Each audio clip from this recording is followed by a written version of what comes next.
दोस्तों नमस्कार, आप देख रहे हैं न्यूज़ 524। मैं हूं आपके साथ अमित तिवारी। दोस्तों, सहारा इंडिया आज पृथ्वी के गर्त में पहुंच गया है। लोगों का, जनता का कई करोड़ों रुपया उसके खाते में बकाया है और लोगों ने सहारा इंडिया के खाते में अपना करोड़ों रुपए जमा किया है, एक एक पाई इकट्ठा करके।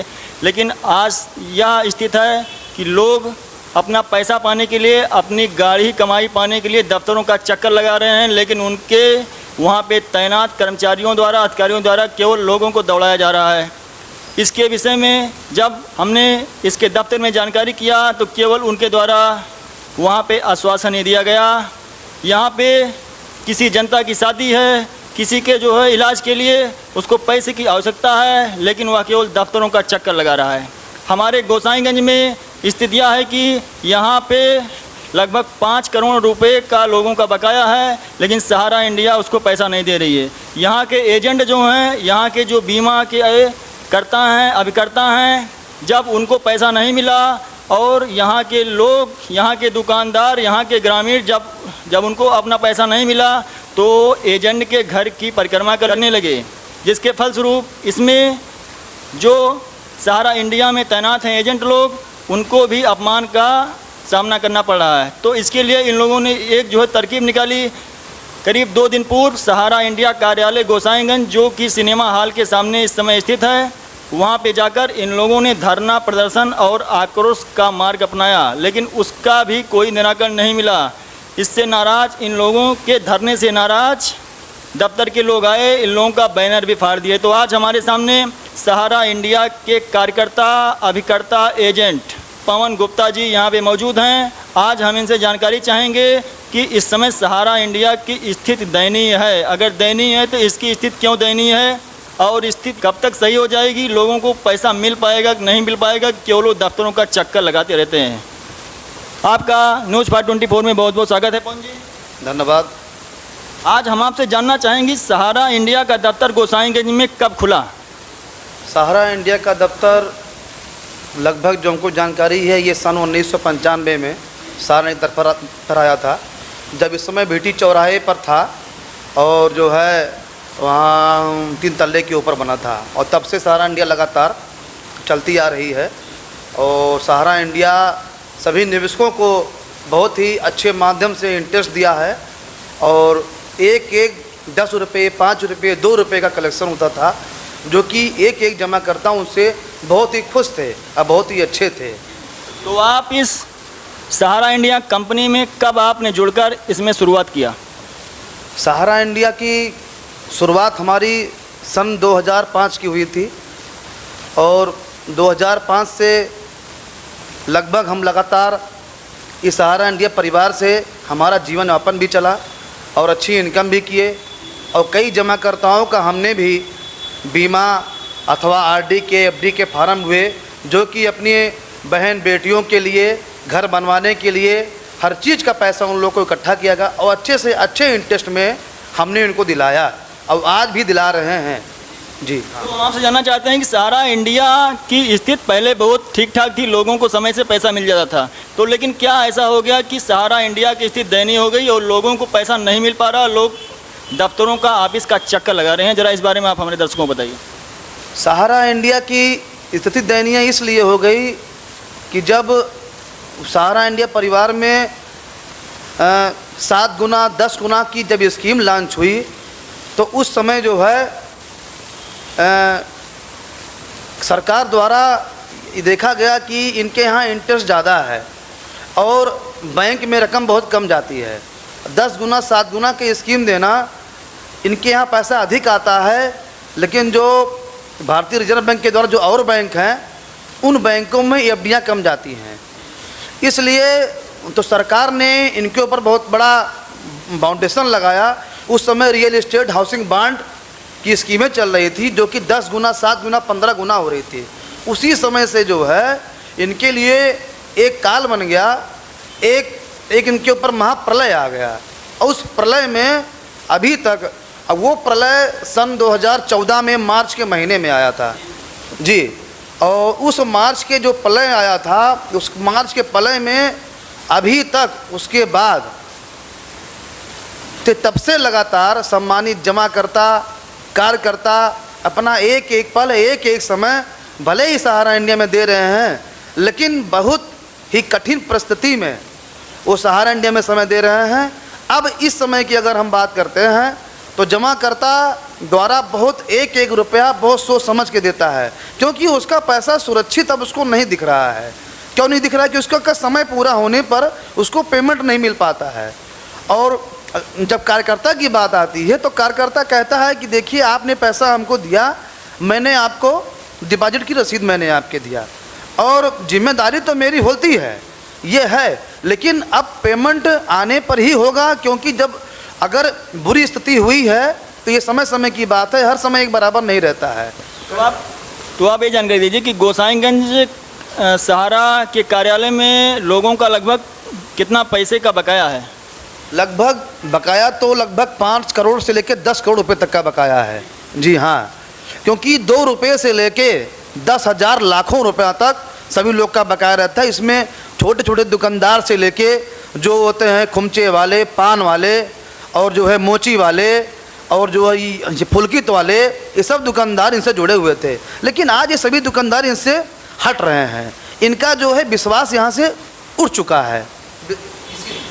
अभी आपने 2 दिन पूर्व सहारा कार्यालय के सामने आप लोगों ने करीब सैकड़ों की संख्या में बीमा एजेंटों और लाभार्थियों ने वहाँ पे करीब 2 दिवसीय धरना का प्रदर्शन किया, तो आप लोगों का पैसा जो मिल जाएगा कि नहीं मिल पाएगा? अब देखिए, जो अब उसको आप धरना करिए क्योंकि आप न्यूज़ वाले हैं, लेकिन हम उसको धरना मान के ना किए थे, क्योंकि जब मैंने अपना खुद पैसा इन्वेस्ट किया था, उसी में से कमा के उसी में से इन्वेस्ट किया था, क्योंकि हमारी समस्या थी, हमारे पिताजी का ऑपरेशन हुआ था और उस पिताजी के ऑपरेशन में हमने पैसे को डिमांड किया। उसी पैसे को डिमांड कर जब हमको पैसा वो नहीं मिला तो मजबूरन हमको सहारा इंडिया के बैनर तले हमको बैठना पड़ा। अब बहुत मजबूरी में बैठे, क्योंकि इसके पहले भी हमने मुख्यमंत्री पोर्टल जन सुनवाई पे हमने इसको शिकायत की थी। शिकायत करने के बाद फिर हमको समय दिया 1-2 महीने का, उसके उपरांत भी हमको पैसा नहीं मिला। फिर हमने जो है फिर नगर कोतवाल यहाँ गोसाईगंज में जो है हमने एप्लीकेशन दिया। फिर एप्लीकेशन देने के बाद फिर वहाँ से अपने जो है एसआई साहब को भेजे। तो जब एसआई साहब ऑफिस में आए फिर 2 महीने का समय मांगा गया। फिर हमको थोड़ा सा अमाउंट 25,000 रुपये का अमाउंट लमसम मिला था अक्टूबर माह में। लेकिन इस लॉकडाउन में अगर हम कार्यकर्ता हैं, इस लॉकडाउन में हमारे सहारा इंडिया परिवार ने हमको 1 रुपया नहीं दिया, इस बुरी कंडीशन में, क्योंकि जो अपने परिवार से एक मुखिया से 1 रुपये का सहयोग चाहिए वो हमको नहीं दिया। ऐसे परिवार में रहने से क्या फ़ायदा? ऐसे जी हाँ, जैसे जनता ने और दुकानदारों ने एक रुपये जो इकट्ठा करके 10-10 रुपये, 20-20 रुपये, 100-100 रुपये ये इकट्ठा करके सहारा एजेंट के माध्यम से राष्ट्रीय सहारा कार्यालय में जमा किया, तो क्या उन लोगों को उनका पैसा मिलेगा? पैसा तो मिलेगा, लेकिन ये है कि हमारे समय पर नहीं मिलेगा।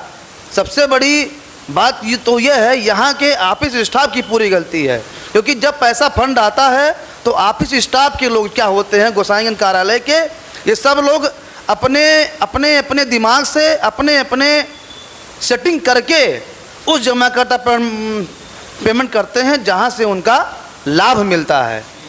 तो आप ये बताइए कि सहारा की स्थिति इतनी दयनीय क्यों और कैसे हो गई कि आज ऐसा समय आ गया कि लोगों को पैसा नहीं मिल पा रहा है? देखिए, दयनीय की बात हुई, ये तो भगवान के ऊपर होता है।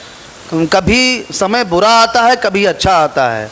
अगर आज इनका बुरा समय है तो अच्छा आएगा। आपकी बात एकदम सही है। हमारे संज्ञान में कई ऐसी कंपनियां, जैसे नाम के तौर पे हमको 1-2 कंपनी का नाम मालूम, जैसे PACL हुआ, गोल्ड माइन हुआ, ऐसी कई कंपनियां हैं जो यहाँ पे आई, अपना दफ्तर खोला, लोगों का पैसा इकट्ठा किया और उसके बाद चली गई। लोग आज केवल उन लोगों को कोर्ट में जाकर वहाँ पे केवल मुकदमा लड़ने तक सीमित हो गया है। केवल लोग द्वारा आश्वासन मिल रहा है कि आज 2 महीने बाद, 1 साल बाद, 3 महीने बाद उनका पैसा मिल जाएगा। तो क्या लोगों को कोर्ट का सहारा लेना पड़ेगा कि बिना कोर्ट के सहारे लिए लोगों को पैसा मिल जाएगा? अब आपको बता दें हम कि जितनी भी अदर कंपनियां, प्राइवेट कंपनियां थी, लगभग 100 कंपनियां थी।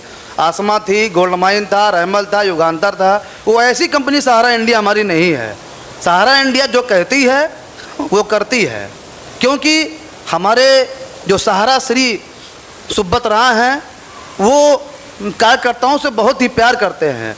अब जी जी जी जी जी जी आपका एकदम बात सही है। सुब्रत राय बहुत अच्छे हैं और हमें जानकारी, जैसे ये सबको जानकारी है, टीवी पर भी आया था, सुब्रत राय के ऊपर स्याही छिड़की गई, उनको कोर्ट जाना पड़ा। तो क्या कारण है कि वो जनता का पैसा इतने टार्चर, इतने परेशान होने के बाद भी नहीं दे रहे हैं? आप हमारे दर्शकों को, फिलहाल आप तो ऐसा अपने कार्यालय, अपने विभाग के विपक्ष में ऐसा जो खुल के नहीं बोल पाएंगे, लेकिन आप फिर भी आप एक एजेंट के अलावा आप एक दुकानदार हैं, आप एक बिजनेसमैन हैं और आप एक आम जनता हैं। तो आप ये बताइए कि क्या कारण है कि सुब्रत राय सहारा या सहारा इंडिया परिवार लोगों को पैसा देने में इतना समय लगा रही है?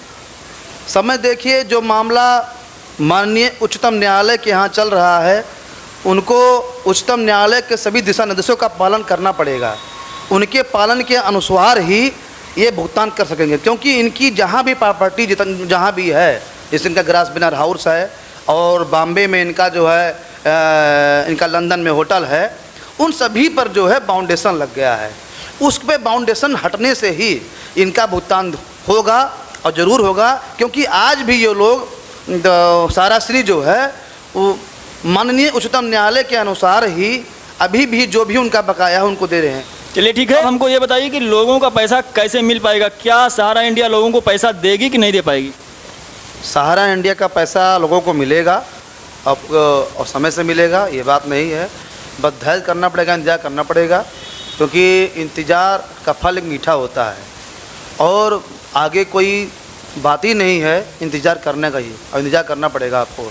अभी आप लोगों ने 2 दिन पहले सहारा इंडिया कार्यालय गोसाईगंज में धरना प्रदर्शन किया था और आप लोगों ने अपना आक्रोश व्यक्त किया था। तो आप लोग ये बताइए कि आप लोग अपने लोगों का पैसा दिलाने के लिए आगे की रणनीति क्या है आप लोगों की? आगे की रणनीति ये है हमारी कि अभी 2 दिन पहले जो धरना हुआ था, वो धरने में कोई साफ जवाब नहीं मिला। अगर हम कहते हैं जो कार्यकर्ता, जो जमा करता, अगर उसके यहाँ बुरी कंडीशन है, बुरे समय आए हैं, तो सहारा इंडिया परिवार को उस बुरे समय में उनका सहयोग करना चाहिए। अगर वो सहयोग नहीं करते हैं तो ये आप जान लीजिए, सहारा इंडिया परिवार के जमा करता जन आक्रोश, जन सैलाब की तरह उबलेंगे और एक समय आएगा कि उनको मजबूरन होकर जिस तरह जन सत्याग्रह करने के उनको मजबूर होना पड़ेगा, क्योंकि उनका जनता का उबाल और गुस्सा हर कोई नहीं समझ सकता है, चाहे वो सरकार हो, चाहे वो प्रशासन हो। खाता धारकों को क्या न्यायालय की शरण लेनी पड़ेगी? बिल्कुल न्यायालय शरण लेनी पड़ेगी। आपका न्यूज़ 524 में आने के लिए बहुत बहुत धन्यवाद। और हम आप लोगों से कहना चाहते हैं कि न्यूज़ 25 आप लोगों की लड़ाई में हमेशा तैयार रहेगा, हर समय मौजूद रहेगा। आपका बहुत बहुत धन्यवाद। धन्यवाद आपका।